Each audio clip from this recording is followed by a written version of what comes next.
done this for like 3 weeks. Yeah. I just did a tour guide today. That was scary. It was an hour worth of me talking. I was like, oh boy. And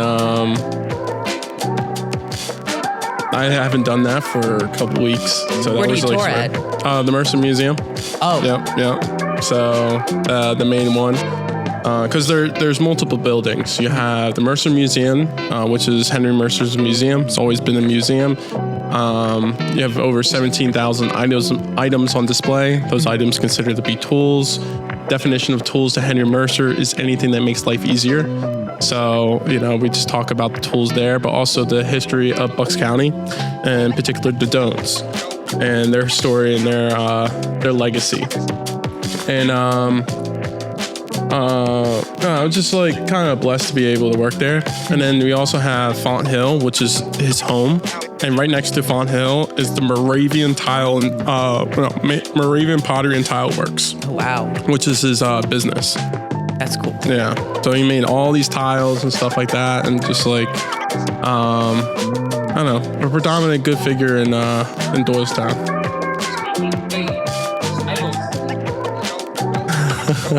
I could not hear what he said. Yeah. They're like soundproof. Yeah. What was it? Oh yeah, that's right. I noticed we do barely hear you. I mean, we are doing the music. I do a mixture of both with it. And also, if it's too much, you Like can take it one ear. off. Yeah. I would eventually I want to take mine off because I guess warm ears. Yeah. So that happens to me a lot.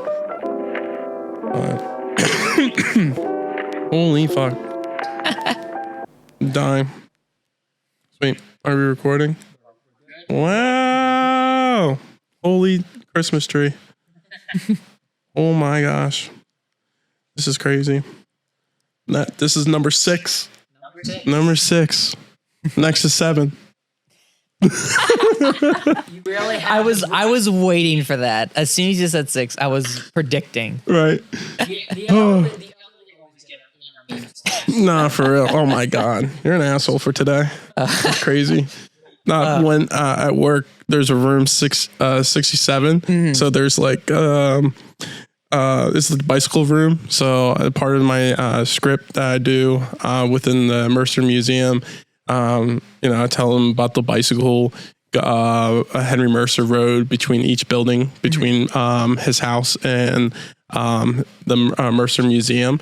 And whenever there's kids, I really emphasize room 67, because then right after that, kids like lit up, and it just like 67. And we do have like a school group, and I'm part like an educator. And when I do like an orientation for them, I always tell them about room 67 and the core. It's very like loud. Mm-hmm. So imagine kids screaming 67 in a loud room and just like going crazy. And that always occurs. And it's like the best thing on the planet. I always like to make those connections with those kids. I love that. I recently, this was like a couple of weeks ago, I was doing a video for the Pennsylvania Shakespeare Festival. Right. And because I'm their digital intern, and it was for like a student program for like kids from like elementary school to middle school. And like the kids would talk about 6'7". Right. And that, I remember one kid was like, stop. And then they were telling the instructor that like, yeah, 6'7", the meme is dying. And it was just like, down to 7 and on the big 9. All right. So, you know what it is. It's the Eccentric-Talk podcast. I'm your host, Nicholas Pacheski. Today we are on our 6th episode of ETP, and we are here talking with Mike, a short film artist and producer from Black Ink Pictures, who has navigated the creative and business sides of independent filmmaking in an industry constantly evolving through technology, streaming, and now artificial intelligence.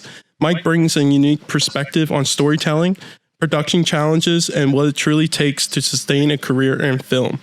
We're excited to learn more about his creative journey, inspirations, and challenges, and what it takes to turn an idea into a powerful short film. So welcome. Yeah, we got that. Wait, go. All right, I'm gonna get out of the camera screen for just a second. I figured this out. What did you figure out? Oh.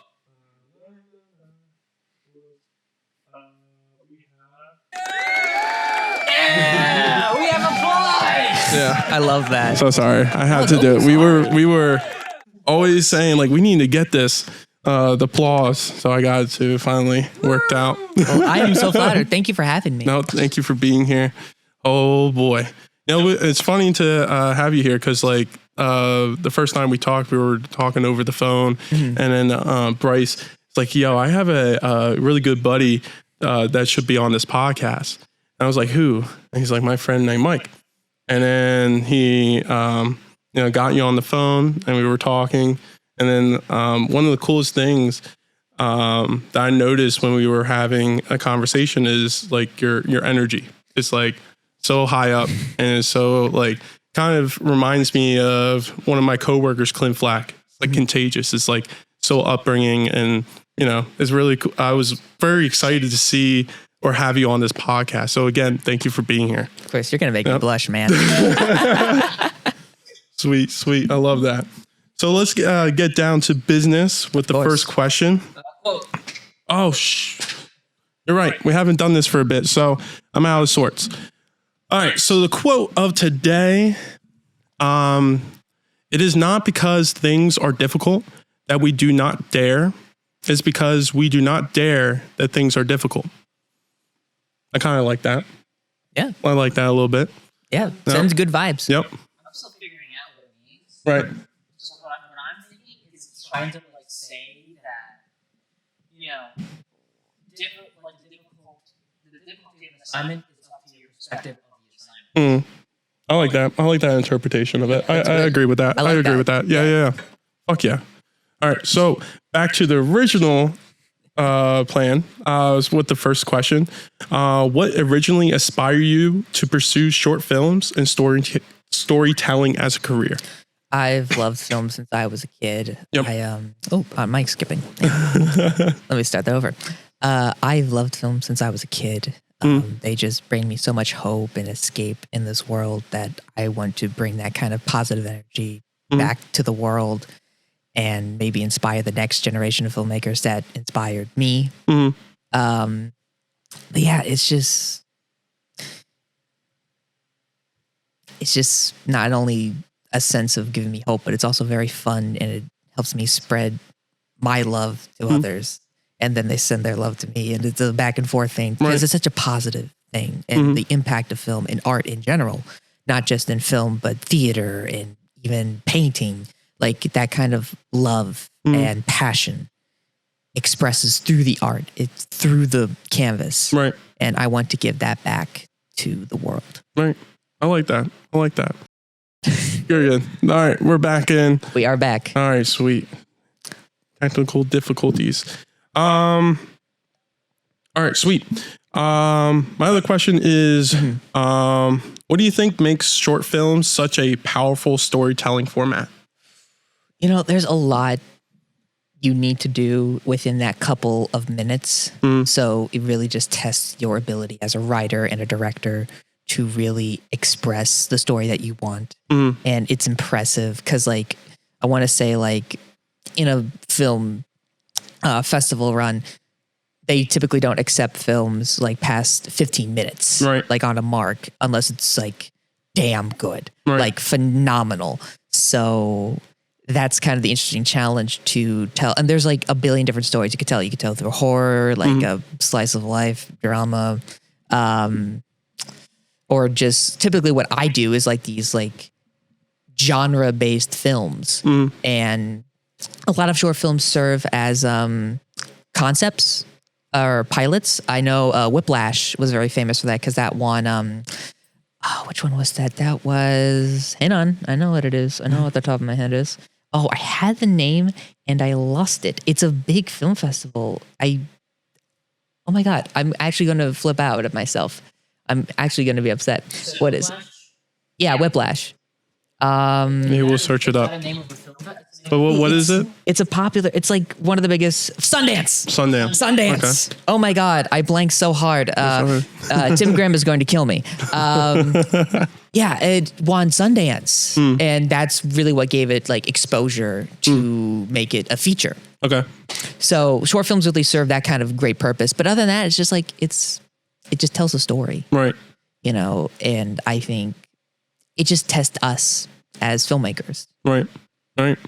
And then short films often require telling powerful stories in a limited amount of time, like you mentioned, like the 15 minutes. What draws you to that format specifically? It's easier for me as a college student and also try to balance a job with everything with that to either push, you know, some filmmakers will have like maybe 5 days of shooting compared to maybe what I do is probably 2 or 3 to get a whole day done. Cause like a sweet spot, me personally, what I do is like good 5-minute scripts. Right. Those are like my cinematography teacher, Mike Wagner at DeSales University, where I attend. He tells me that like 3 to 5 minutes is the sweet spot for a short film that could get into festivals and to really get exposure in general. Right. All right. And then who and what has the biggest influence on your creative vision as a filmmaker? That's a really phenomenal question. Amen. I want to say like it. Are we like specifically keeping it in like film as a whole? Well, or it like, could be any other forms of inspiration. It's like, yeah, that would be great to hear more. Tim Burton is an inspiration for me, especially like I don't know if you guys seen my films. Like that visual style of like German expressionism. Right. I really try to hone in on it because I love German expressionism and like very contrast lighting. Right. Edgar Allan Poe. For those who do not know German impression, can you elaborate more? Tim Burton, American filmmaker, very famous, made films like Night Before Christmas, Corpse Bride, Batman '89, Batman Returns, Edward Scissorhands. Basically the kind of guy that like if he ever got his hands on Cabinet of Dr. Caligari, which is like an old movie from like the 20s or 30s, it would be his wet dream. It's such a he's a goth guy. Yeah. He loves gothic things. He recently just did Wednesday. Oh, the Netflix show. Oh, wow. I totally forgot about that. Yeah. Wow. Addams Family is another one he would love to do. Right. I would love to see him do that. Edgar Allan Poe, iconic writer in the world as a whole in history, made hits like The Raven, the iconic poem The Raven. Masquerade of Red Death. I recently just read William Wilson. Which I really like. I'm trying to think of one more. On a artist kind of medium, it's basic, but like Leonardo da Vinci, Raphael. You like, the other day at the Met, they had like a Raphael exhibit. Really? Like a once in a lifetime thing into his art. I love that. I think my favorite painting from Raphael is Saint Alexandria. I think that's my favorite painting because it's just the colors are beautiful and like he captures beauty so well. There's probably another one. I mean, obviously Bill Finger, comic book writer, the co-creator of Batman. But like, there's a whole thing with that. He actually created Batman, and Bob Kane kind of just took credit. So how do these like inspirations like influence your work in filmmaking? Right on. They help me like gather. I'm going to rephrase that. They help me just like find what my. Oh man, I'm doing horrible right now. No, you're doing fine. You're doing fine. You're doing fine. These questions are supposed to make you think a little bit, so and get a little deeper. So I appreciate you opening up. And I know it's been very difficult to open up for everybody. Like for me, podcasting is very vulnerable. So this is a vulnerable moment. But thank you for sharing your ideas and inspiration. Appreciate it. I think they just help me find out like what I love in the world, and they also just inspired me and influenced me as a person. Yeah. So like applying that to like my own creativity is very crucial. There's a phrase I heard where it's like, it's basically along the lines of like a great artist steals, or as I like to call it, like be heavily influenced. Yeah. So I think these influences have helped me not only become the person who I am today, but also improve as a storyteller and a filmmaker in general. Right. I like that. I 100% like that. Kind of reminds me of like some sorts of inspiration for me. Like one of my greatest inspiration for podcasting is the Joe Rogan Experience. He's the king of podcasting. So, you shouldn't be influenced by someone who's very successful in that. So it's like, even like you mentioned, they influence not just your artwork, but like yourself, your personal, growth. And like for me in particular, Joe Rogan did that same thing for me. Hopefully one day he sees this, like, I want to have him on the pod. Like, that'd be dope as fuck. Yeah. Amen to that. So, it's pretty cool to hear from, not just like, you in particular, but from everybody, like hearing inspirations from other people and how that influenced them, not just their careers, but their personal goals and growth. So like, I enjoy hearing, just the aspect of like everyone's like fingerprints can change because of someone else. So I love that. Yeah, I fucking love that indeed. Is there another, other inspirations or... Batman. What year? Oh, okay. So I'm a particular lover as like a big comic. Let me see if I can get this. Oh, got the tattoo. Yeah. Kevin Conroy is my favorite Batman though. So like the animated series. Yeah. Okay. And yes, rest in peace. He was the best, and he's such a beautiful person. He really was. And I wish I could have met him, but I'm I read his comic. That his autobiography comic that he did. And it was just so beautiful and inspiring. And it just makes me think like no one else, like all these other actors, like to me, Kevin is Batman. Yeah. That is my thing. I love Kevin Conroy. He's a beautiful person and his voice is so iconic. Right. So Kevin Conroy is another influence, obviously. With Batman animated series, I'm a huge fan of the Burton films, obviously. The comics from the 30s, specifically the first one, Detective Comics 27, Case of the Chemical Syndicate. Okay. Very nice classic noir story. Yeah. With just a bit of superhero touch. Yeah, I think... Yeah. No, I feel that. So, they pop up as I talk. Yeah, yes. Well, let's get behind the scenes. So can you walk us through your creative process when developing a new short film? Let's see. Sometimes when I want to write a script, it's like, oh, what's something cool we can do? Right? Like that's kind of like the natural instincts. Like, okay, what would be like cool to do? Or sometimes I do like, what if I want to write something that's like very heartfelt and express a certain theme, maybe about justice, maybe about love, XYZ. It's really just me locking myself in a room and just typing ideas and just me walking around with headphones and music on and just thinking. Right. When it comes to the actual writing process, I write a script. Like I said, it's probably like a good 5 to 10 pages. And then I have my girlfriend, Emma L. Scherzer, who is also in TV film with me. Love of my life. She wants to be a producer and she's amazing at it. I'm going to do a shameless plug for her. She just did a film called Nightshade. Follow her on White Raven Studios on Instagram and YouTube. She recently just did a film called Nightshade. And it's in... I just got accepted to another film festival today. Oh shit! Which is awesome. Congratulations to her. Yes, and she is so talented, and I'm so happy for her. But yeah, she comes. We're kind of like a duo. Like I'm the director, writer. She's the producer and writer. So we work together really well. And she comes in, pitches ideas with the script as well. We rewrite. So it's kind of like an Emma and Michael thing a lot of times. But when it's just me, like just being myself or just like doodling alone, Right.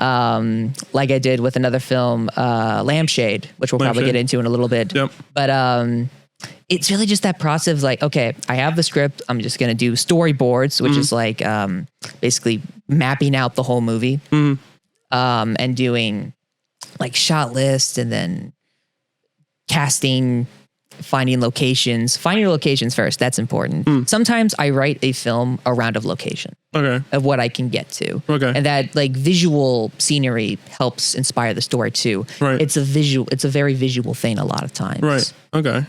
And then on the actual day of production, it depends on the scale. Like if I'm doing like a big thing, me and Emma have to arrange a lot of people. We have to arrange crew and actors and times and dates. It's a very complex progress. Right. But once you have it done and then it gets to the editing phase, it just looks so perfect and beautiful. Yeah. So I want to get him in the chair eventually.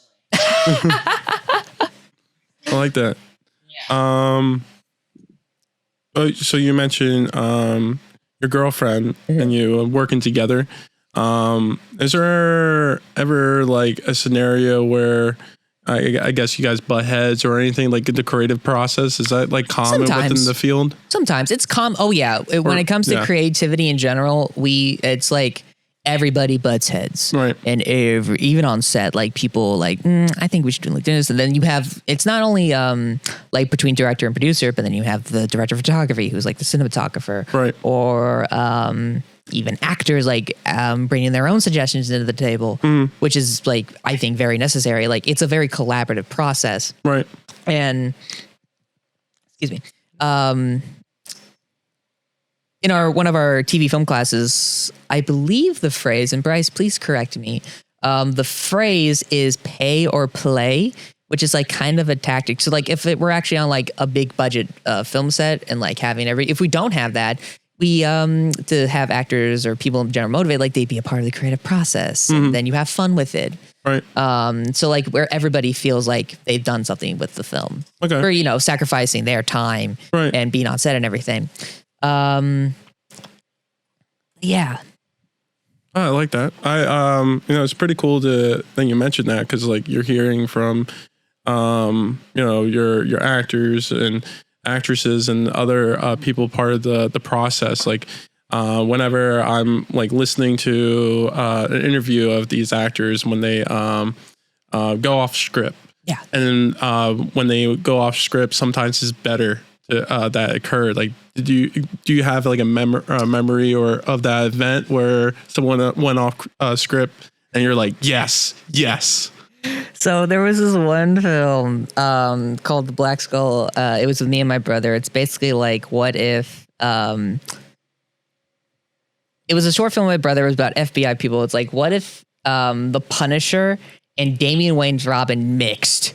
And so my little brother, Jacob, played like this FBI agent who was trying to avenge his dead mother after witnessing her murder from an FBI most wanted criminal. And and his brother, Carson, who was in the FBI, lets him on because it's a different world. Right. And one time, as we were doing the fight scene, one of the actors, CJ Bond, he goes, look at this dude trying to be cool. Like, cause he's a thug, right? And I was like, that's hilarious. Yeah, let's just have that in because these thugs are cocky. They're cocky thugs. So like, that's perfect. And then, Jacob just whacks him in the leg and then it's just perfect. Like the flow of everything is perfect. Yeah.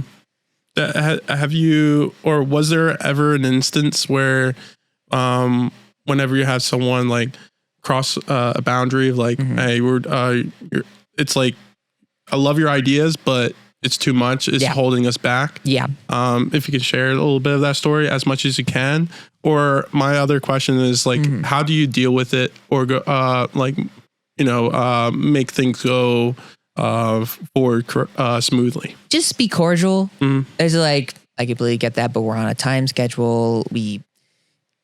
And sometimes those ideas kind of change the whole point of the story. Right. And it's just like, there's a story we're telling. And if there was any other script, we would do that. But right now we're not doing that. Gotcha. Like in another script, maybe. That's how I do it. I say in another script, maybe. Okay. So like, it's cordial.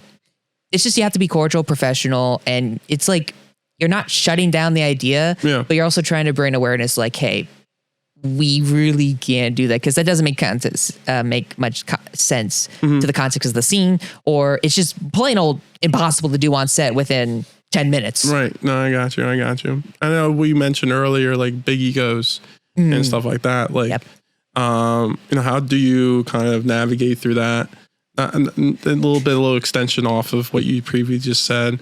But like, or how would you describe like egos in that field so that other people can understand a little bit more? They suck. Simple as that. They suck. They suck, but you gotta live with it. It's like everybody. I think my pop in terms of egos and opinions, and even on set back to earlier. Oh my God. Opinions are like assholes. Everyone has one. Right. That's like the greatest way to describe that. So like egos, they get in your way a little bit. They act like they know more than you, especially if like you're working under them. Right. I have stories. I've been in one of those situations, but just out of being cordial and professional, I'm not going to mention any of that. But basically the best way is just like soldier through, just deal with it. And at the end of the day, it's practicum hours. If anyone at the sales TV film knows what I'm talking about. Right. It's practicum hours at the end of the day. And I'm sure, and like, everyone has that moment. I'm sure I had that moment. I'm sure my friends had that moment. At the end of the day, we're all learning and we're still trying to become us, become ourselves. And, unfortunately, ego is it's just inevitable with humans. And some of them are really bad because you see that in Hollywood a lot today. Yes.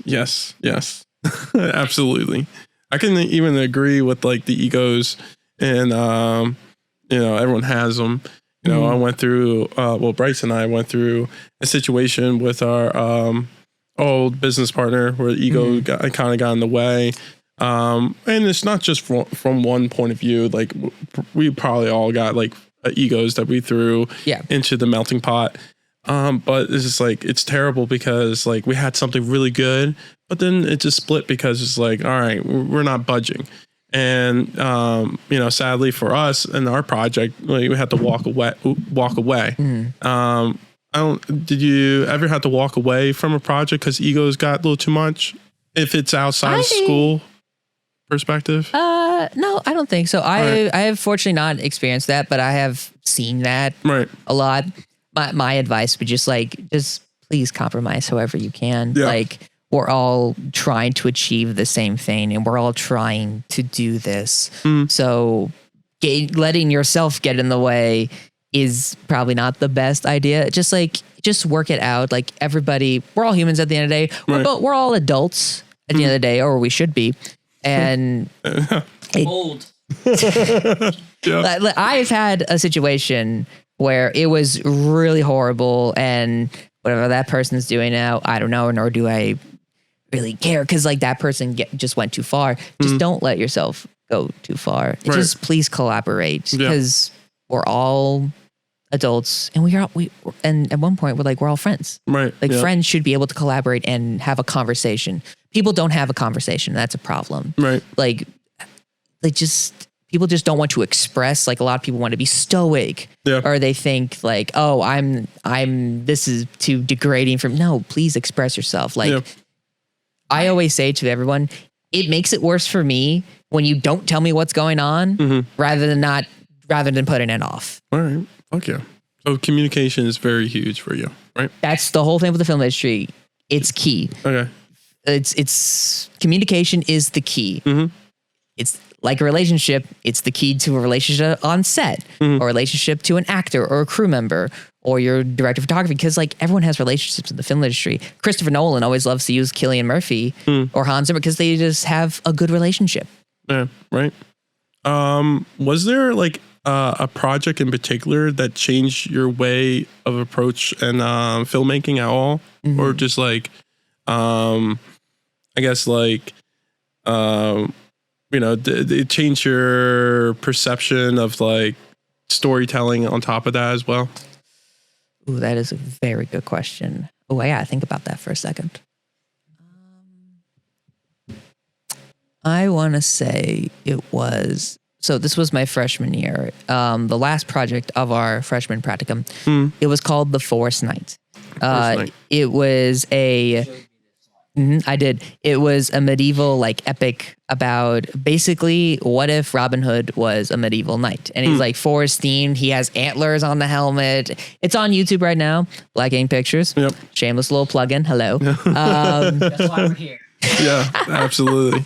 But just looking at the product, like it was great. And now that I see it, I'm like, okay, what can I do past this? And like, what's the other approach? Because there's obviously, I got really more involved with like lighting and cinematography. It's like, okay, how can I push myself to be more and like to be able to create better quality just for my own sake as a filmmaker?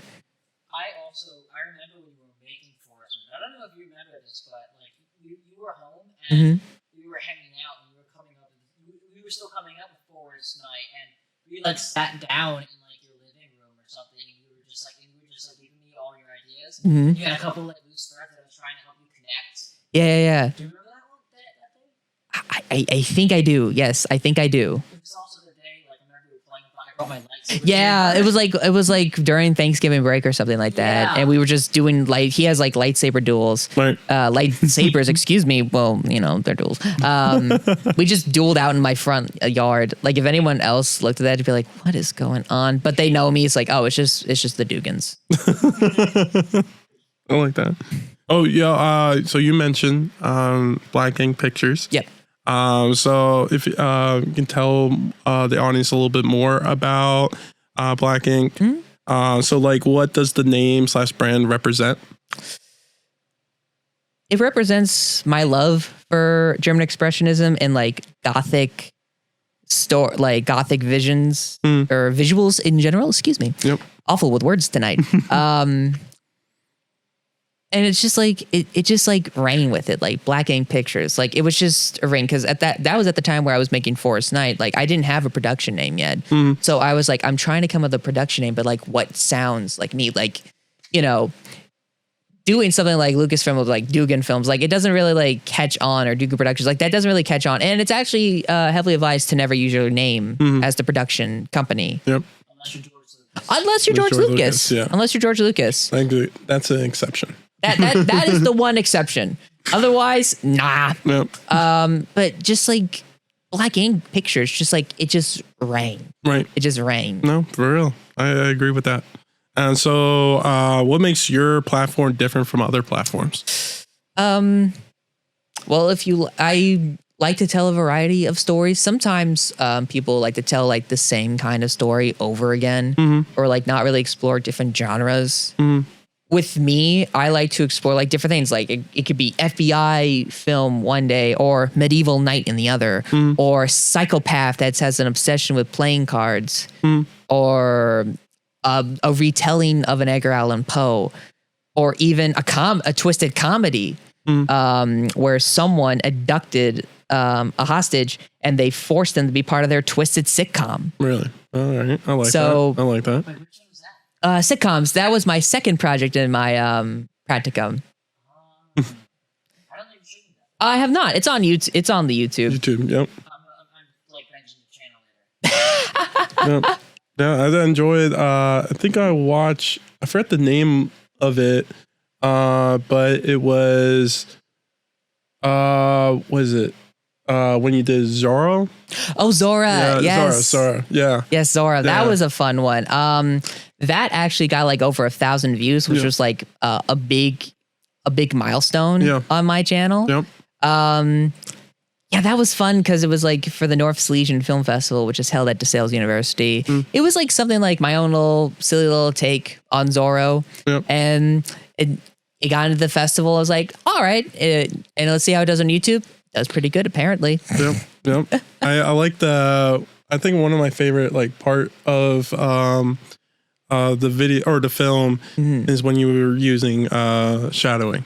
Yes. With the fighting. The silhouettes. Yeah. Yes. I love silhouettes. Yeah. If anybody knows me, they know I love silhouettes. I enjoyed that. That was one of my favorite parts because, like, you and I had a conversation beforehand. It's just like how I don't know, just back then how filmmakers utilize didn't have the technology that we have today in order to enhance the story. So they use different ways to tell the story to make it better or make it, or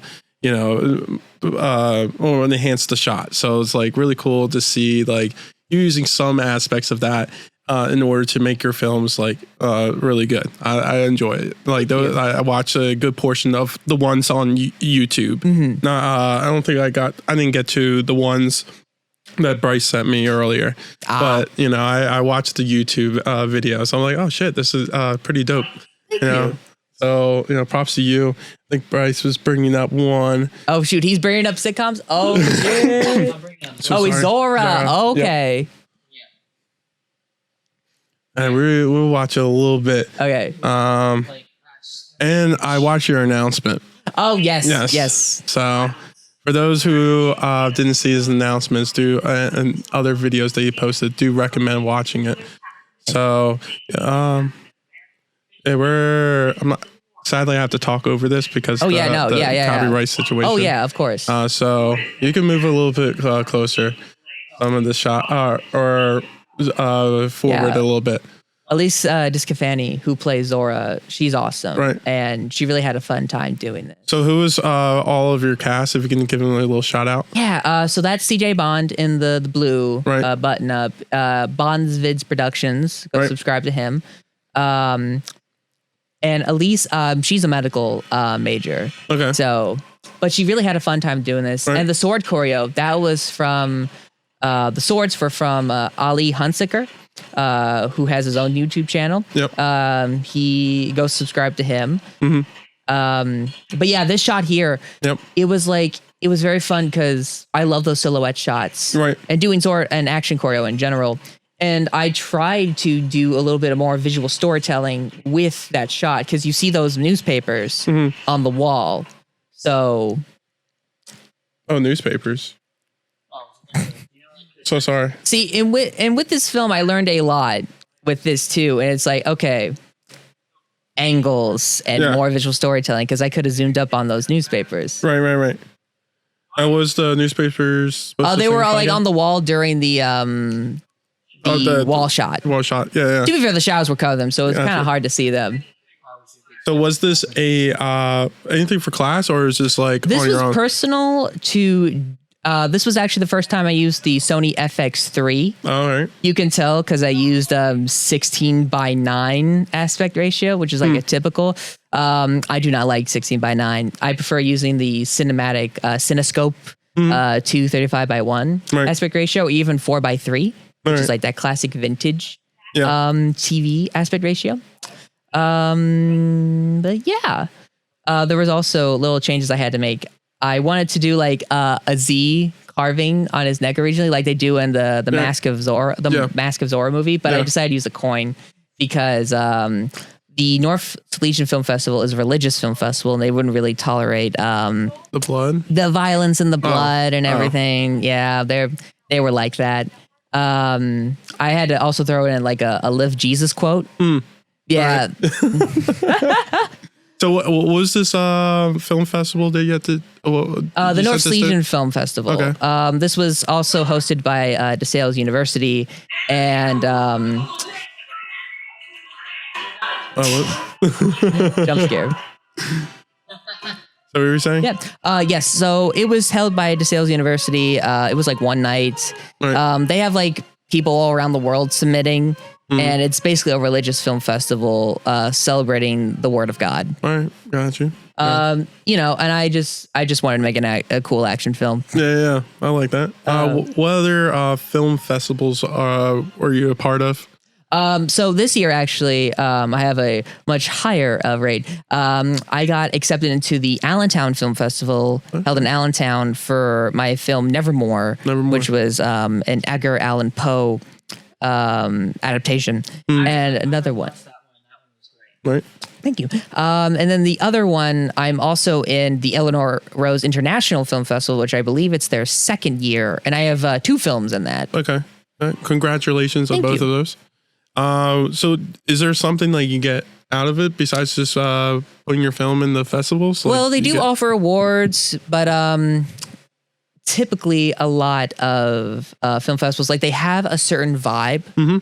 And what they fit with their festival's theme or genre. So, you know, sometimes you're lucky, sometimes you're not lucky, but being recognized, having that laurel, right, those credentials is good for the resume. Right. So even if you don't win an award at a film festival, you still get something. It's like, hey, this festival has recognized this film and it gets to be on this this platform. I got you. So you just talked about your resume. So like what are you trying to get out of in filmmaking? Like what's your next steps? Will you see yourself in the career or in that field? I would love to be in the field as like a writer and director because I just love doing that. I love writing. I love directing, like expressing my vision. And it's a huge process because, you know, everybody wants to be a director. Right. It's a huge competition. So trying to make yourself distinct is a huge challenge. Right. I mean, nowadays it's going to be a little bit like not easier, but like people can become independent on their own as a director or a writer because you have Indiegogo, Kickstarter, GoFundMe. Like you can fund yourself besides pitching to a major studio. It's like, hey, I want to make this film. Okay. So you just mentioned challenges and independent. So, losing my voice. So sorry. So what are some biggest challenges as independent filmmakers that you face today? It's hard to get like a contact. Yeah. Like, can a brother get a contact over here? You know, especially like when you're in like Pennsylvania, which, you know, doesn't have the largest connections but compared to somewhere like New York or Los Angeles. However, Netflix is heading to New Jersey. And there's going to be a big boom there for filmmakers. Oh shit! Yeah, it's a fish. It's a fish. So why are they moving to New Jersey? It's because of the state tax. Oh, okay. It's because of that, and like how that affects their production budgets and how they kind of get more slack. That's how it is in Georgia too. That's why everybody's been filming in Georgia, and now it's coming to New Jersey on the East Coast. So especially since it's so close here in Pennsylvania, it's going to be easier for maybe filmmakers here or New York or Jersey because A24 is in New York. Okay. So, which is a huge place, but like it's very limited because, you know, you have your people, those kinds of like, hey, these are those preferred people you want. Right. So like it's hard sometimes for people to be very open. Right. Especially with those big corporations. That's just crazy, especially like movements of those relocations. Because like, so my old math tutor son, I know long ass connection. He worked on Pacific Rim. So he's like the sound person for that. Really? And he was relocated to Canada. So he had to move over there. And also another project he was part of is the new trilogy of Star Wars. You know, the Malakhan swoop and the on the planet with Rey with the graveyard. Yeah. That. So he made that sound. Really? Yep. He made that sound. Wow, that is awesome. So he's like a sound designer? Yeah, and he does a couple other things as well. I haven't talked to him in a while. Like last time I talked to him was like when I was in high school, so ages ago. But yeah, all right. So CEO of Netflix is incredible. Oh, so sorry. Let me backtrack a little bit. Bryce found an article of Netflix heading over to New Jersey. So I'm going to read a little quote. So CEO of Netflix it is incredible to think about how we started as an idea on its way to becoming a reality, a state-of-the-art productions facility that will bring new jobs and economic opportunities to New Jersey. So that's another reason why they moved over there. Really cool to see that New Jersey might get some love on that. This project is also a great example of what real corporations looks like. over the last few years, we've worked with everyone from the Trump administration to the U.S. Army Corps of Engineers to the Fire Department of, I can't read that right now. What? Edentown and Oceanport. Yeah. So sorry. My eyes are going. I think I need glasses. That's a cool name, Oceanport. You got something good, Jersey. That's good. That's a cool name. I like that. Yeah. Oh, that's kind of cool to see. Thing they got. Jesus. We're not haters of New Jersey people, Yes, by the we way. are. Well, Bryce's. I'm safe. I'm safe from that. No hate from Jersey. Not for me, for Bryce. No, joking. Don't hate him. He's a good person. Run the fade. He's a good person. All right, that's pretty cool to see that Netflix is doing that. Did you go to what was that thing they have at the mall? It was a Netflix store. The Netflix pop-up store? Yeah. Yeah. Have you gone there? I have not. One day we should go to that. I think Uh, are we allowed to talk like a little like I'm from the Philadelphia area. I think the pop-up store is kind of overrated. Really? Yeah. Okay.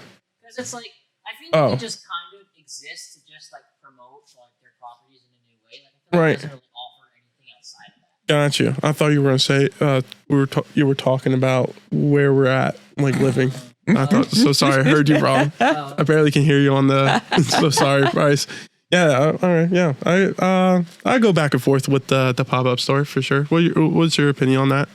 The pop-up store? Yeah. I don't think I know what you. Netflix has like these stores that you can find like. All my friends at school are gonna assassinate me now. There's one that's actually like right outside of here. Yeah. actually. Really? Yeah. That's why I said like, hey, we should go to that. Yeah, I would love to visit. Yeah, it's really cool. One of my buddies' dad went over there, and he said, well, it's like one of the coolest things on the planet. So, definitely should take a look whenever we have the chance. But let's get back to difficulties and challenges. Yes. All right. So we got a little bit off topic, but hey, how difficult is it to make stable living in independent film and not short form content? That's from me. But like in the sense like filmmaking, like Oh, it's always unstable. yeah, There's unfortunately, as much as I want to, and as my family wants to, there's never a stable mark in the film industry. It's gig by gig. right, And, we don't start off in Hollywood right away. A lot of us become either freelance photographers or videographers. Right. And then we meet that one lucky contact right, to either like help make a music video or even a commercial. A lot of people start out making commercials. right, But also you can just do your own thing again with like funding, like self-fund. Look at Markiplier with Iron Lung. It's big. It became like the #1 movie in America for like a solid. Need to watch it. Me too, dude. Me too. I should need do to that see it. together. Yes. And I'm so happy for Markiplier. Like, Right. like that. I aspire to be like that. I love you, Markiplier. I like that. It's just so amazing. And it's so like, from what I heard, it is so good. And what I've seen for the trailers, it's so good. Yeah. So it's like something like that, like fully independent. And the industry is scared of that. yeah, They're very scared of that. right. So Why are they scared of that? it's like you're not going through like the typical routes you're going through in the film industry. They kind of see that as like a threat. It's And who are you saying they? like the old people in the film Oh, industry, old. like boomers, like old as X and all that. Not like a specific group like Hollywood or anything? Oh, yeah, Hollywood, like, Yeah. Disney, Warner, like you just name it, or like Paramount, Warner, Right. or whatever Yeah, they yeah. are now. Are they Yeah, Warner, Paramount? Yeah, The Paramount merger. Plus, yeah. The merger, yeah. I use that especially. Well, I'll mostly watch it for the aspect of able to watch the UFC Yeah, for their yeah, live yeah. events. I like there's some shows that I watch, but I don't really use it as much. Yeah. So you got the Iron Lung, Yep. Mhm. yeah. All right. So a little background for you, Nick. Iron Lung was an indie game that came out in 2022. Right. Markiplier was one of the first YouTubers to play it and has helped it get so big. And then eventually, like, they trusted him enough to make the movie himself. Oh shit. Okay. Like he Fuck yeah. worked with the creator too. Really? With the script and everything. Oh, like, shit. Not to mention, like, A lot of change. Have you heard if they made a lot of changes to it? You know how like I heard like it's a big thing in like these film industries, like you get a big script and then they get their hands on it and they're like, oh, we get rid of this, get rid of that. Like adapting and changing with their own interpretation. Yeah. Do you know if that occurs here or? I think it's pretty accurate from what I heard. I think there's probably a little bit of change, but like that's always a thing in adaptations. They're always going to change something. Like, we'll go back to like Batman, for example. Like he had so much room for adaptation. So like this being like the first thing for Ireland, like a movie, right? You know, not even like a television show. Well, I don't think you could really do a television show for Ireland. Gotcha. But like a movie, like, you know, there's bound to be changes, but like that's what you can, there's so much you could do only with like specifically for Ireland where it's like only one location. Right. And you have to go with 2 hours and 5 minutes of that. Oh shit. Okay. Mike, I got a good question for you. Fire. So if you had got a video game adaptation to make a movie out of, which one would you choose? Okay.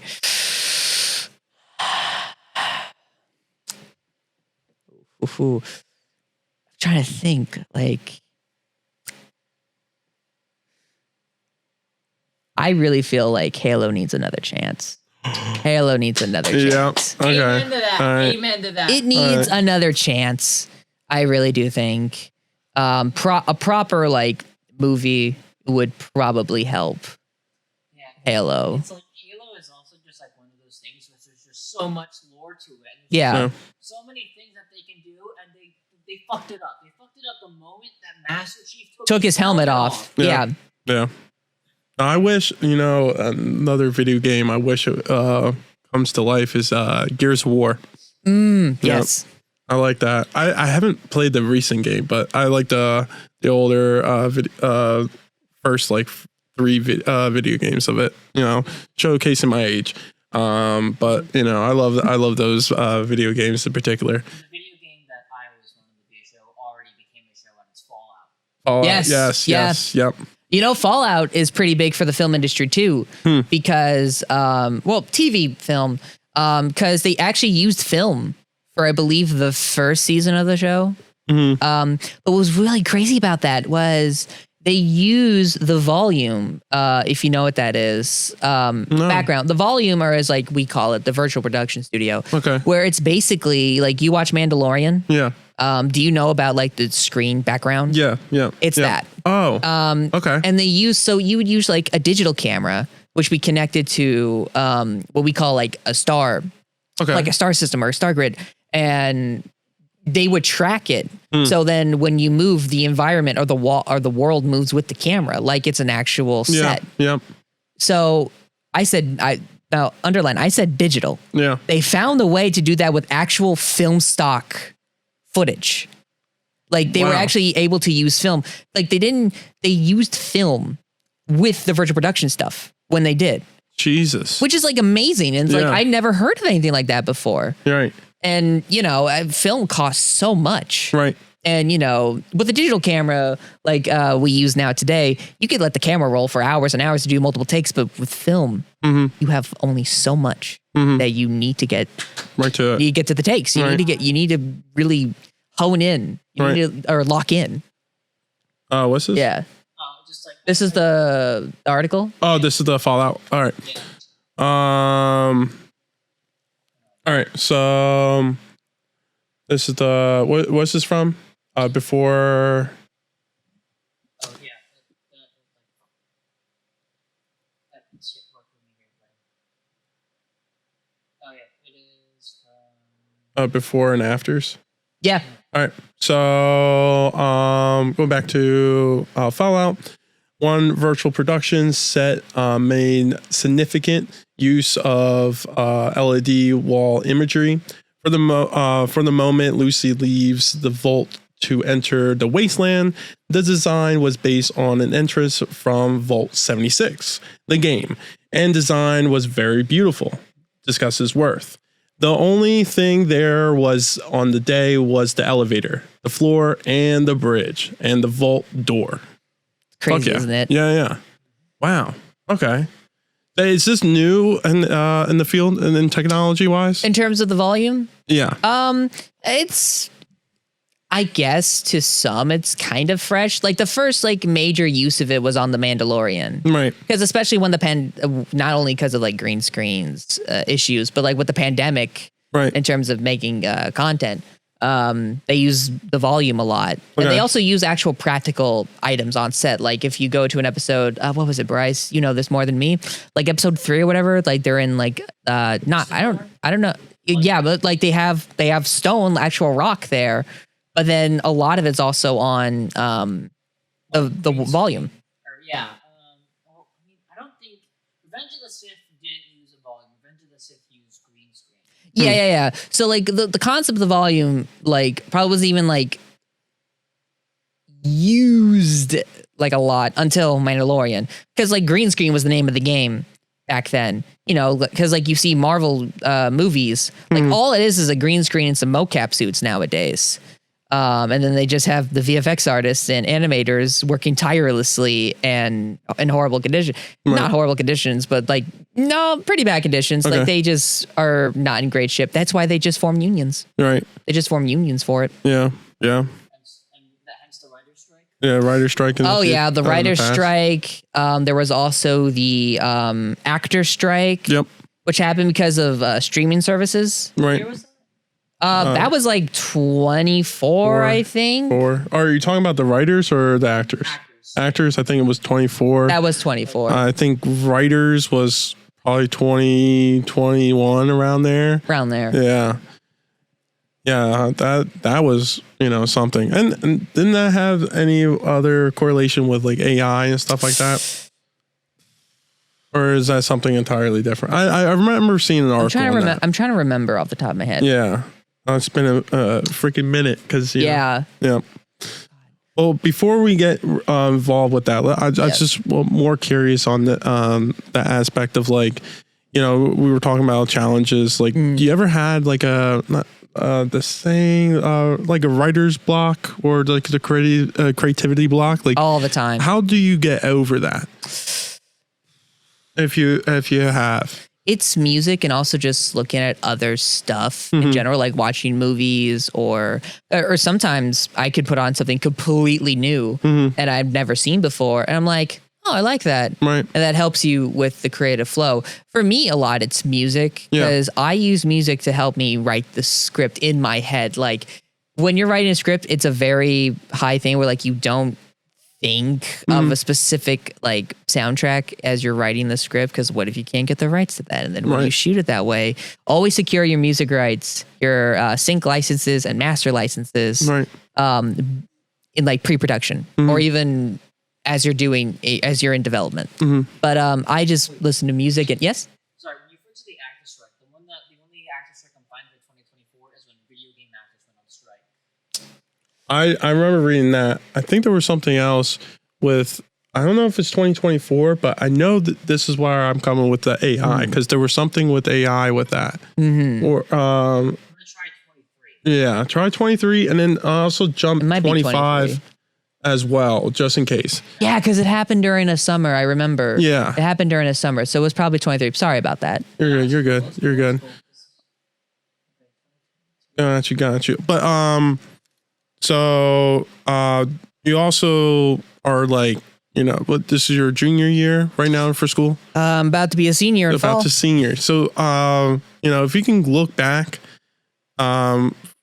like as if you were a freshman, like what is something or advice you would give to young filmmakers in their early stages of their learning the field or just in this career? Be you. Fuck yeah. Yep. Be you and collaborate, talk to people. Yep. A lot of people, especially I notice as like the incoming classes after me, they're all quiet. They're all introverted. And like I'm an introvert too. Yeah. If you couldn't tell, like I am an introvert. I may not seem it, but I am very introverted in a lot of cases. I can't tell. Bryce. Yeah, Bryce. He knows. He knows. I've knew this man for 10 years. But yeah, just don't be afraid. Just don't be afraid. We're all humans. Yeah. I've said this like probably 100 times on the podcast already, but like we're people, we're adults, we're going for the same thing. Mm-hmm. There's really no point in like isolating yourself. Just be, and if like some people just don't dig you or you don't dig them, it is what it is. It is what it is. Yeah. Was it the SAG strike? That's what I'm getting for 2023. Yeah, the Screen Actors Guild. Okay, Screen Actors Guild. All right, I so read an article on it ending. I don't know if this is like going to really talk about why they were striking Ooh, deadline. in the first place, but the strike is over. Studios reads tentative deal on the new 3-year contract. All right, sweet. All right. Oh, that it's fine. It's fine. We'll just move on for it. no, never mind. All right. So you said be yourself. Yep. That's the number one advice they would tell people. Mhm. Do you ever see the class or the upcoming class and just like, you know, get in front of them? It's like, all right, tell me more about you. Like, how do you, or are you showcasing that you could be like a leader in that form of fashion? The way I see that kind of thing is like in terms of like, it could be intimidating Right. to other people. Like I've fortunately I've felt intimidated by probably one or two people, but like it's really just like approaching them and just like have a conversation. Right. Because really, like, I want to learn more about you. Right. Like, I don't want to like come off as like, hey, I'm the upperclassman. Like, Right. I don't want to come across as that. Like, I want to come across as casual. Mm. Because you know, it's like it's so chill, it's so casual. Like, I was a PA on an indie set back in November, and you know, everyone was just so nice, so chill. And a PA for context, that means production assistant. Okay. So that's basically just like, hey, get that pot of coffee over there. Right. Or help out lifting equipment to a car, which I had so much fun on that. Yeah, it's just like, just be casual. I mean, formal communication, just like, hey, when are you like free or if you're interested and like that kind of thing. But like in terms of talking, it's just like, we're all friends. We all want to be friends or try to be friends. At least I hope. But yeah. Friends. So, We're not friends. Oh, I know. The last 10 years say nothing, Bryce. The last 10 years say nothing.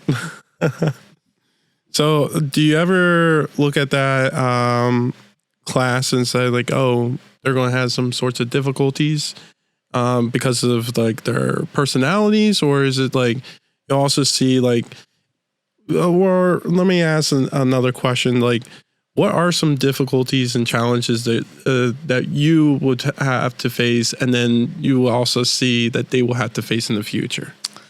The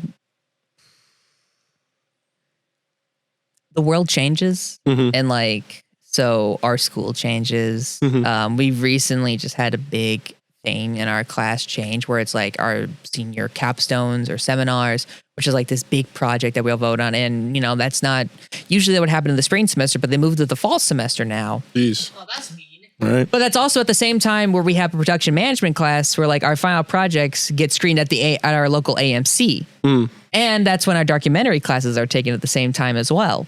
So it's just like, it complicates everything for everyone. And, you know, me and Emma are making one together and we're planning right now. Right. Because we have to plan. And now it feels more like instead of like a senior seminar, a lot of people just call it like another mini AMC. At least that's what we call it. Right. But I think the bigger challenge is like trying to work through it. Like we can all complain like, oh no, the thing changed and man, bro, that just complicates everything.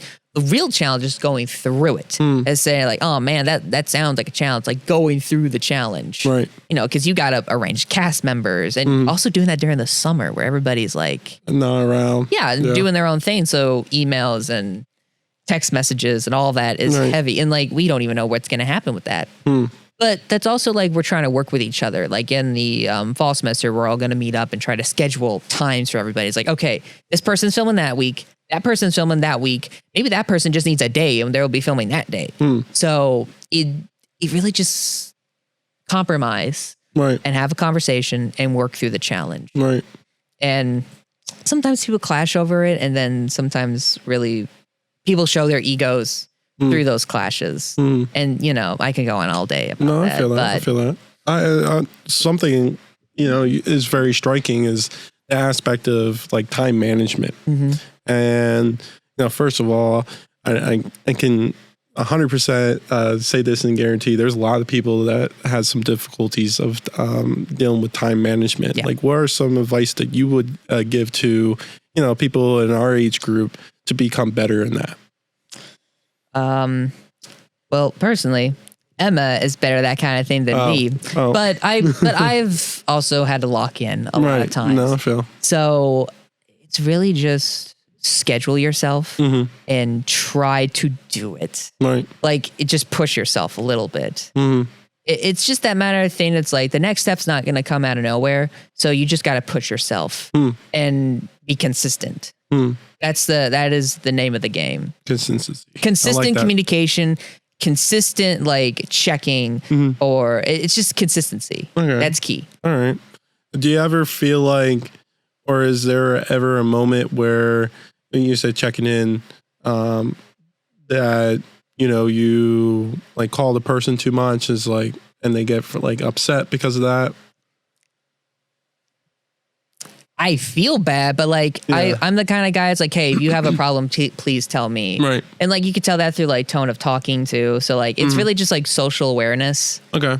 And just like, okay, because like if you call the person 50 times in one day, that is way too obsessive. That's way too sad. Like I want to say the cap is like 2 or 3. 2 or 3.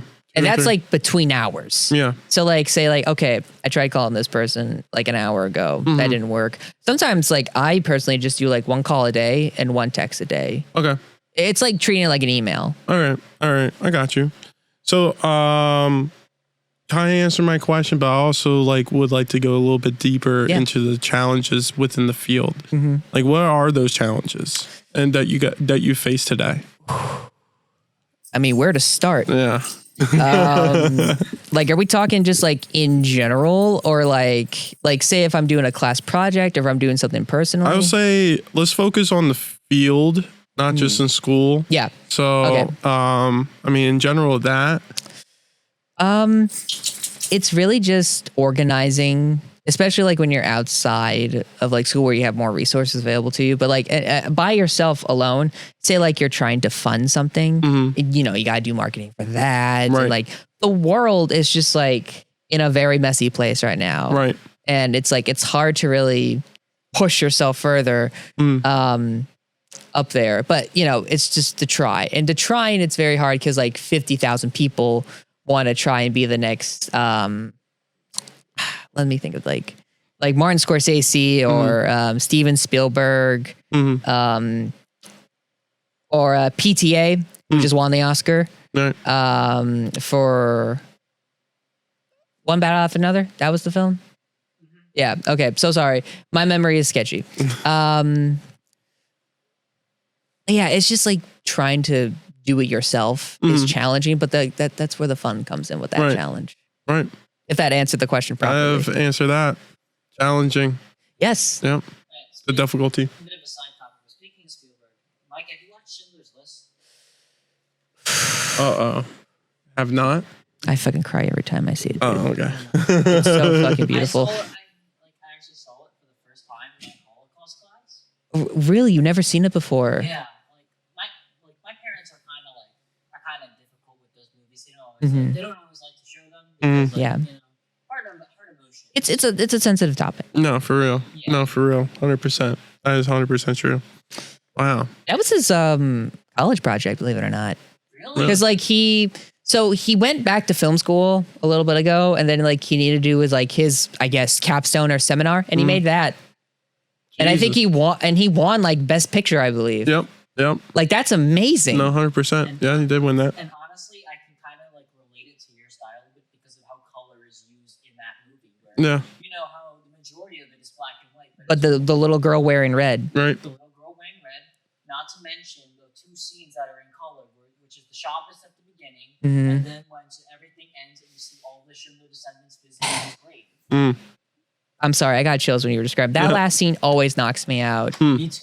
It's just so powerful. I love Schindler's List. It's probably like it's like one of the best movies, right? Like of all for me. Yeah, Honestly, I like that. I don't know if this is Oh, but dude, what are you talking about? That's a cold take.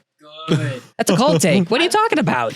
I like it. Like, I feel like Hot take for the audience. Cold take over here. They're gonna say Quentin Tarantino, Martin Scorsese. Everyone can have a preference. Everyone can have a preference, but like Steven Spielberg, E.T., Indiana Jones, Schindler's List. Like the man, I describe him as like the iconic filmmaker. Oh, Jurassic Park. Yep. Yep. Oh my God. Yes. Although yep. only the first 2 movies were better. Yeah. Well, we could get into a whole topic about that off the podcast. Yeah. Yes. But that first one was huge, and I think that was like one of the first films that incorporated CGI with the dinosaurs. Yep. Yep. One of them. Yes. Yeah. One of them. I watched Yes. a documentary on that movie actually, like, of it using the dinosaurs and how they tried to get like massive robotic dinosaurs, but it was just too expensive. So they just and you know that this could be another topic, but CGI was kind of viewed as a threat to the industry at one point. Right. But then, and they try to compare. I hear some people trying to compare that to like the AI situation. Right. Where I'm like, CGI is still operated by humans. Like we still make the stuff within it. Like is the ball like generated as a but we mesh with the ball. AI goes off a prompt where it's uncreative and it's lazy because it steals from other properties. Right. All right. So you just introduced and opened Pandora's box right here. Yes, the hot topic of the film industry right now. So as AI becoming a major topic in the film and media I industry prefer the term today, threat, but threat. Yeah. So what are your thoughts on AI being implemented in filmmaking and production? horrible. Horrible. I'm sorry, but like I'm very strong about this. AI it's everything against humanity. It's like anything that like is the opposite of creativity and humane. Like I don't like it's just hard for me to imagine because like AI cannot create like the beauty that like let's say Raphael or Michelangelo make, which is man-made items.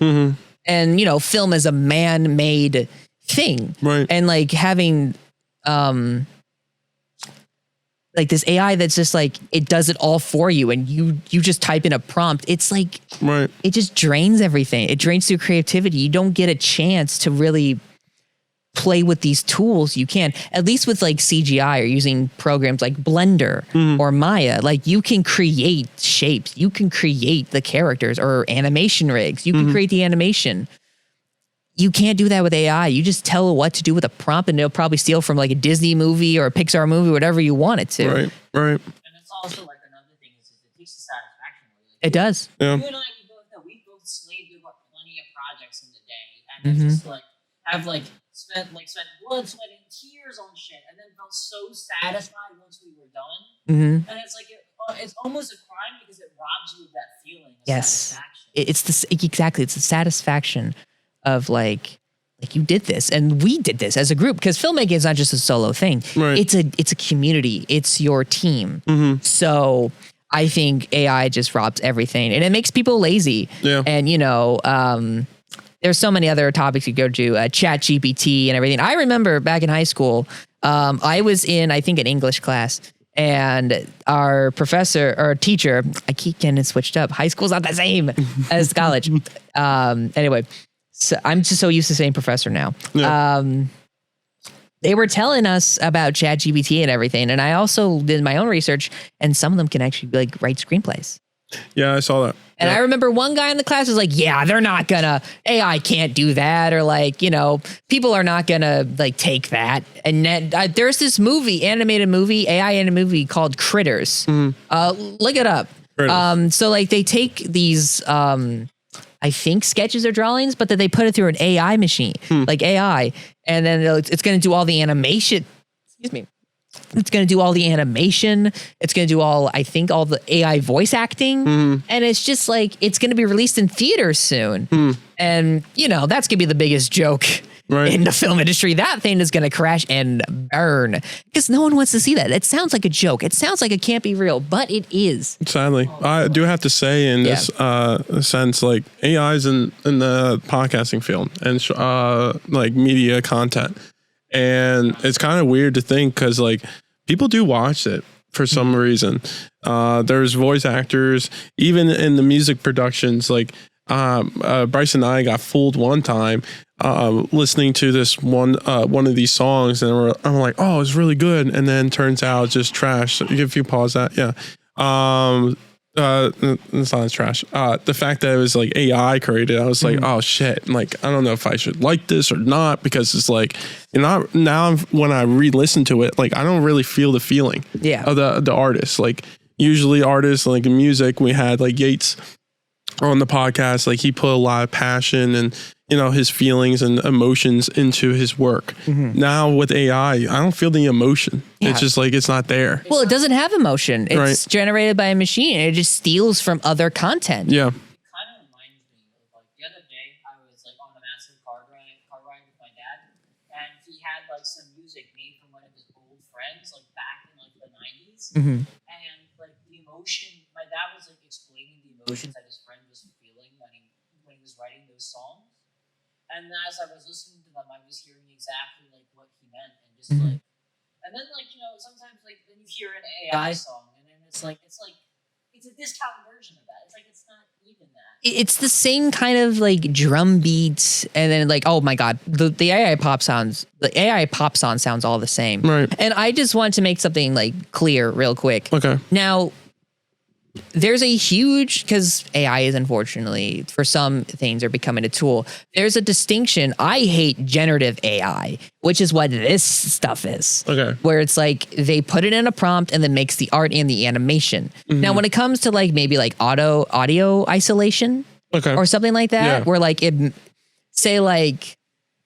separates the vocals from like background noise. That to me, that's a little bit different. I know that may sound like a little hypocritical, but like in some aspects, like it's still like I can control that. The AI just generates it, and just like that. With audio isolation or something like that, we can tweak that. Right. But so you're just more focused on like it should be utilized as a tool, not to create a process.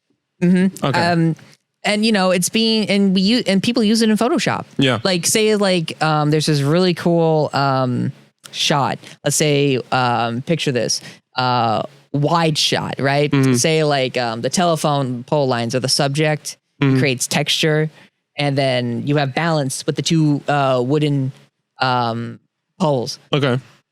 And you have one bird there that's perfect, right? But then you have another bird in the distance, right, that you don't want, right? So you use this little like eraser, right? Yeah, to take it out. Yeah. And it's just like those little tedious things. Like I could see how that's also exceptional. Yeah. Because like it's like a tool, and it could be useful. And then there's also this thing where there's a vocal track, right? And it extends the ending. Okay. Or to generate some kind of like proper transition or whatever. I don't know. I need to learn more about that.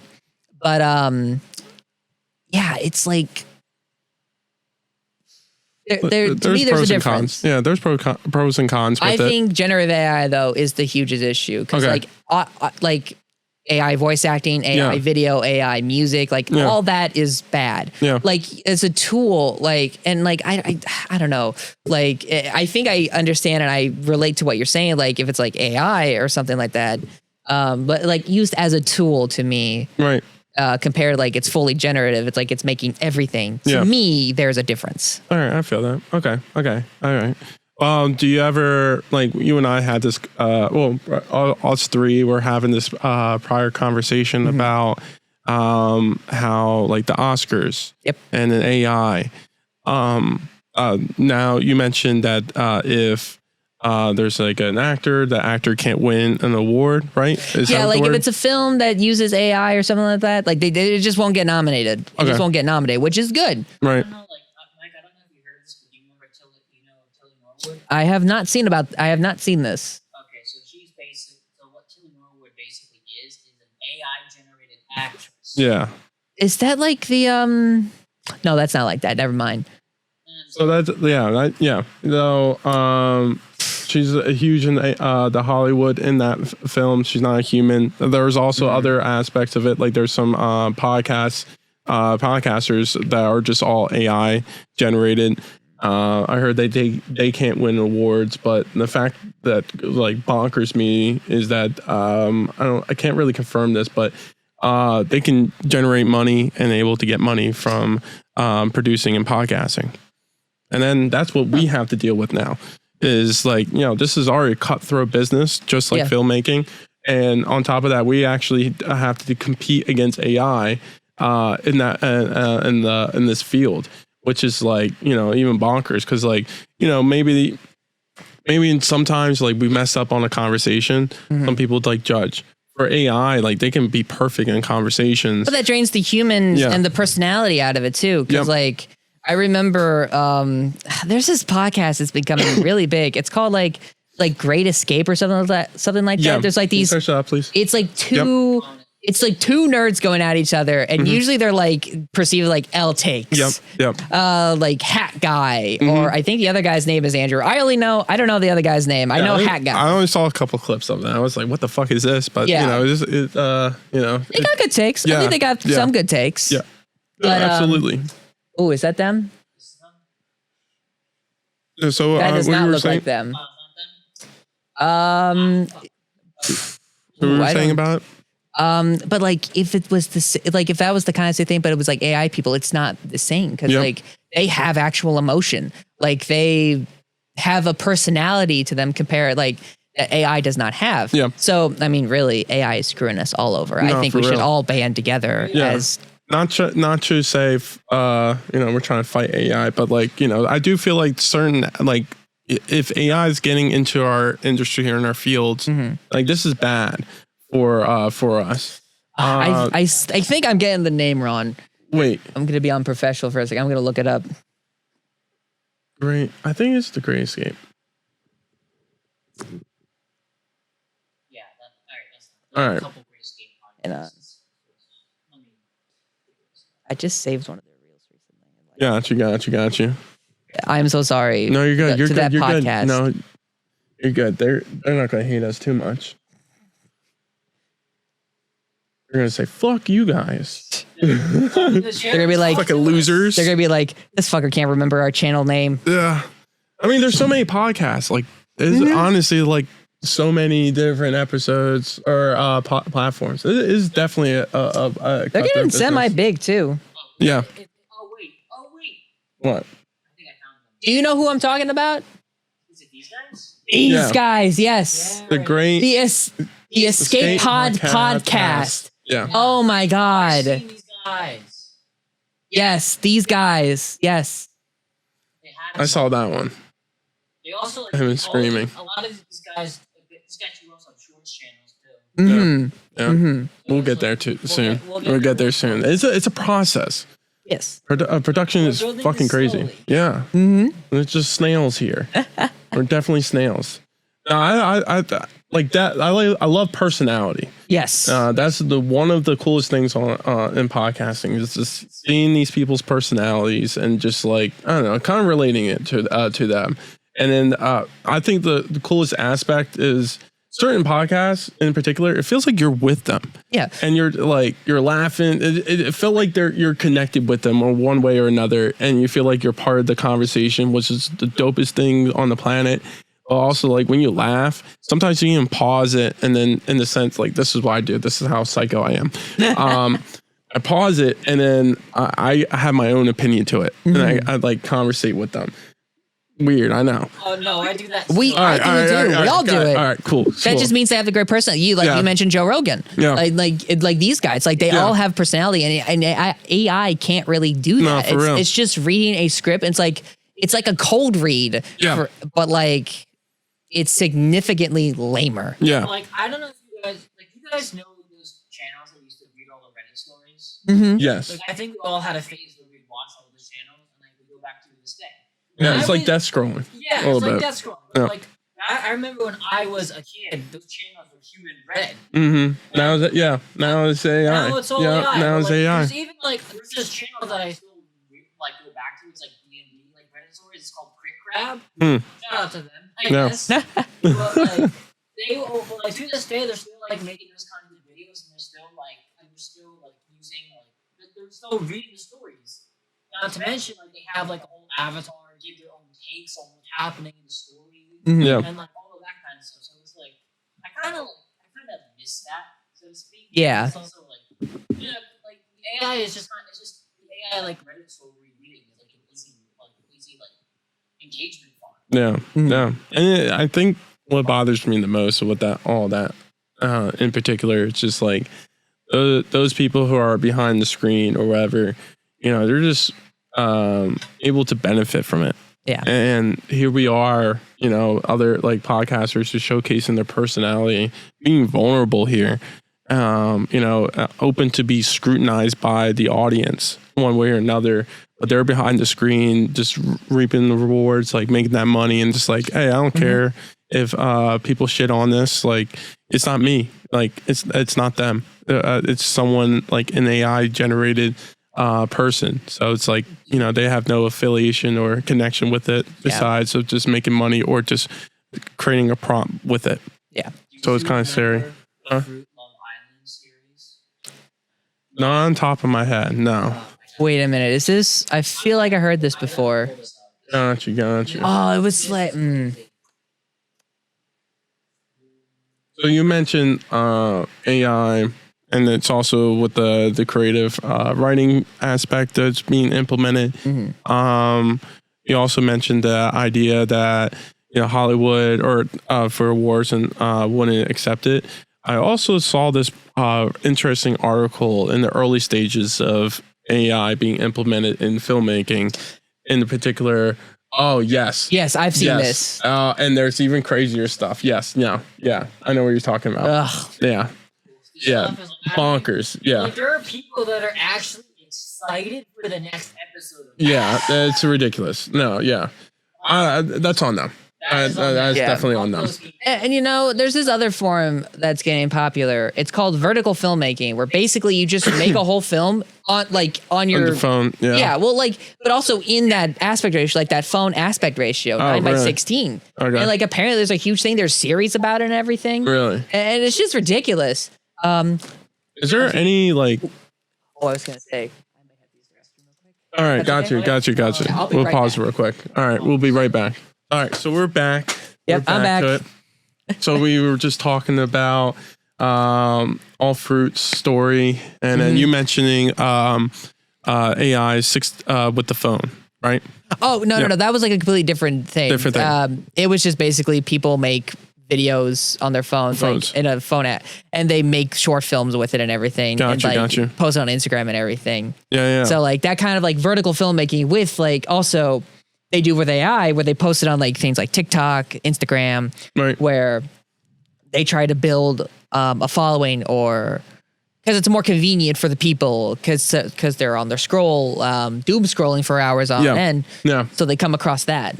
No, it's kind of crazy to think how AI and the short form videos, but also filmmaking is hitting and big strides here, and people are watching it, and it's weird to think about it, but it's sad. Yeah, and I mean, you see it in the history field with documentaries. Some of them, in the short forms, in most particular. I mean, we thought about utilizing it, but we're like, fuck it, we're going to try to do an actually documentary. What's this? nofilmschool.com. Vertical. Oh, okay. Verticals or micro dramas are a format that originated in Asia, where a narrative is broken into very short episodes. They're called verticals because they're short to watch on a phone held vertically, just like your typical social media content. These serialized 1 to 3 minutes dramas are basically movies chopped into tiny bits. So sorry for messing that up. Long ass day for me. Did a tour just a couple hours ago. But yeah, so that's a little definition of the verticals, like you just mentioned. That's just crazy to think that that's someone made that. It's just pathetic. It defeats the whole purpose of getting a camera and going out big. I mean, some people complain about that when they were using hand cams, camcorders for filmmaking because it was more convenient. Right. But at least it was landscape. I Yeah. always complain to my family. They'll attest to this. I prefer landscape photos over portraits. Right. But I don't know. It's just the world is trying to convert to screens, iPhone screens, or Instagram or TikTok formats, because people are on it. It's more consistent, and then we could talk all day about how like the theater industry is getting kind of screwed over right now, especially with streaming services and everything. And like people are just not motivated to go to the theaters anymore. Yeah. And it's horrible. And I hope as like in my generation of filmmakers and the future generations of filmmakers will try and prevent that and to make theaters thrive again. Yeah. I think there is a world where streaming services and theaters can live in the same space. That coexist. Yeah, I agree with that. I just think it's very funny because when I was younger, a lot of parents or the older generation complained to my group in particular. It's like, because we're always going to the movies. And they're like, why are you going to the movies? You can stay at home and watch TV or a movie at home. And here we are doing something entirely opposite. Everyone's too at home, not going to the movies. So I was like, oh, we can't find a happy medium here. The older generation always like shits on the younger generation and it's not just us. And probably some of us are going to shit on the next generation too. Yeah. Hell, we already are. We're already shit on Gen Alpha. Yeah, no, for real. No, I give him props. I did give him props on the last podcast because so I'm an educator in the museum plus tour guide stuff as well.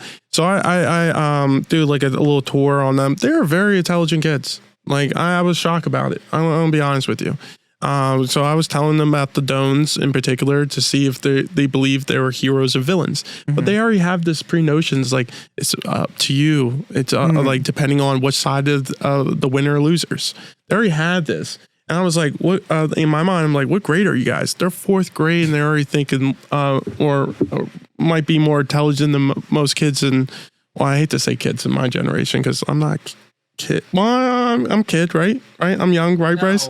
Right, Bryce? I'm young. No. I can really get that because I'm the oldest of 5, including myself. I got you. The 2 younger ones, one's about to be 13, the other one's 10. They're very smart kids. Yeah. And they know they have a good idea of everything right now because, like they're kids. That doesn't mean they're dumb. No, for real.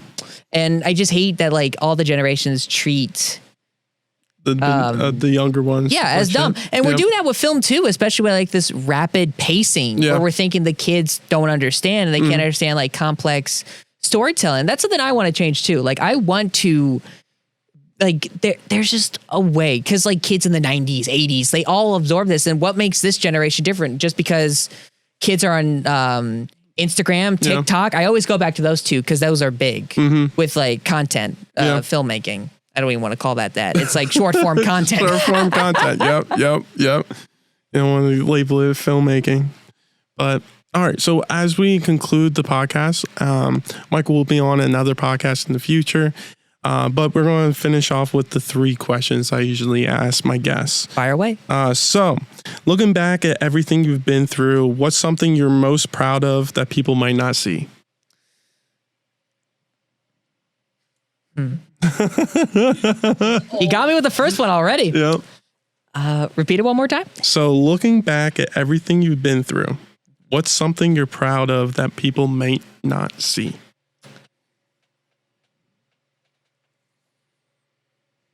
Confidence. I think I've been lacking self-confidence for a little while now. And I think I still need improvement, but I still think me compared to like 5 years ago, I think I've grown and I think that helps me create a better product. Not only for myself, but for other people to enjoy. Thank you, Bryce. It's like, I've been pretty been an asshole this pod, but oh, but you knew me for like 10 years. We met in middle school. Yeah, we met in middle school, so yeah, you're cool. But like even like going back then and going back to high school and like the person you were then and then the person you are now, because like we've done pretty good at keeping in contact over the years, but like even like not seeing you and like just like being like communicating over text and phone call, like seeing you in person, get to work, when I really saw you started getting into it, you wowed me. That was why I wanted to have you on here. Thank you, Bryce. That means a lot. I do want to say this. It's awesome to see these 2 communicate each other. Because, like, I knew Bryce, I don't know, was it 3 or 4 years? 2, yeah, one of those. and just like knowing his how he grew over time, and now him saying you growed over time. It's really unique because it's like showing that these you two as individuals who dealt with some issues with confidence growing up, but like here you guys like kind of growing into yourselves and seeing the growth and prosperity of both of you guys is really cool to see. Like I'm probably the second time talking to you, but first time meeting you, and just like I like to hear that people who might not be confident, because I'm gonna be honest, I wasn't always confident, and I kind of grew into it. So I always love to hear people building up confidence and showing who they truly are, because I love people. I hate people at the same time, but I love people. I love to hear that they've overcame like obstacles and building themselves and growing, and then confident of themselves and their skills over time. So I love to hear that. You mentioned confidence for yourself. I love that. And then I just love both of you guys' dynamic of friendship. Kind of see, or I can assume how you guys were middle school, high school, and here you guys are becoming old adults. Yeah. So getting older and older. So I love to see, or I would like to hear more about how you guys grew up and just like kind of compare it and to see you guys grow and blossom. All you gotta do is ask. No, for real. All right. So the second question, if you can go back and talk to your younger self during a tough moment, what would you say now? Ooh. That's hard because there's been a lot of tough moments.